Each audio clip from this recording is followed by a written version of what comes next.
నిన్ను చూస్తే ఇట్లా చెప్పాలనిపించదు, హాయ్ పేరనా. ఎవరినైనా చూస్తే ఇలా చూస్తారు, నిన్ను చూడగానే ఇట్లా ఇట్లా ఇట్లా ఇట్లా చూడాలనిపిస్తుంది వాళ్ళకి కూడా. అసలు ఇంత యాక్టివ్గా, అసలు ఇంత హుషారుగా ఎట్లా పాసిబుల్ అసలు నీకు? అదే అయిపోతుంది, గాడ్ గివెన్ గిఫ్ట్.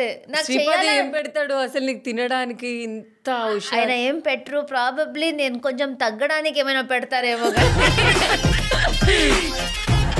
నీ హెల్త్ సీక్రెట్ ఏంటి? రీసెంట్ గా నేను షో చేశాను, ఆదివారం విత్ స్టార్ మా. దానిలో మా ఆయన కూడా వచ్చారు. దానిలో ఆయన ఫుల్ ఓపెన్ చేసేసారు అందరి ముందు. ఓపెన్ చేసేసారు అంటే నా సీక్రెట్లన్నీ ఎడిట్ చేసుకోండి.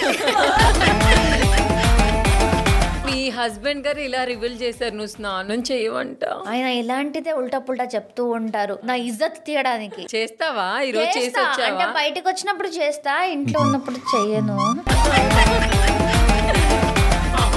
అంటే నేను స్నానం యాక్చువల్లీ జస్ట్ 5 minutes అంతే, ఫాస్ట్ గా చేసేస్తా. కానీ అక్కడి నుంచి బాత్రూమ్ దాకా వెళ్ళడానికి ఆ బద్ధకం ఉంది చూడండి. అది ఒక 2 గంటలు పడుతుంది కదా. 2 గంటలు కాదు, 2 రోజులు కూడా పట్టు.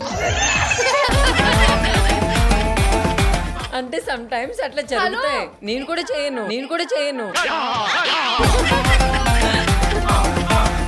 సో మొత్తానికి అయితే మీది లవ్ మ్యారేజ్ కదా. సో ఎన్ని ఇయర్స్ లవ్ మీది? 6.5 years డేట్ చేసాము. ఇప్పుడు 1.5 years అయింది. మీకు లవ్ లో ఉన్నప్పుడు బాగుందా, మ్యారేజ్ అయిన తర్వాత బాగుందా? రెండు బానే ఉంది, రెండు సేమే కదా.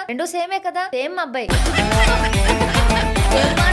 సేమ్ అబ్బాయి, పెద్ద చేంజ్ ఏం లేదు. ఇంకా పెళ్ళయ్యాక ఆయనతో ఉండటం చాలా కష్టం అని తెలిసింది. ఎందుకంటే డేట్ చేస్తున్నప్పుడు అప్పుడప్పుడు కలుస్తాం కదా, ఓ బాయ్ ఫ్రెండ్ ని కలుస్తున్నా అని హ్యాపీగా వెళ్తాం. ప్రతిరోజు ఉంటేనే వాళ్ళతో తెలుస్తుంది, ఊళ్ళో తల తింటారు. ఆయన అయితే మహా ఓసిడి, క్లీనింగ్, పద్ధతిగా ఉండాలి. అది సంబంధమే లేదు. వేస్ట్ ఫెలో నేను. డెఫినెట్లీ చేంజ్ ఏంటంటే ప్రతిరోజు ప్రతి నిమిషం నాతోనే ఉంటారు. అది సంతోషమే. ఎవరైనా అనుకుంటారు పెళ్ళైన తర్వాత చిరాకు వచ్చేసి, నాకైతే ఇంకా ఇంకేంటి జస్ట్ 1 month బ్యాకే నేను డేట్ చేయడం స్టార్ట్ చేసా అనే ఫీలింగ్ ఉంది. అవునా? నేనైతే ఫర్ ఎవర్ హనీమూన్ ఫేజ్ లోనే ఉన్నా. అవునా?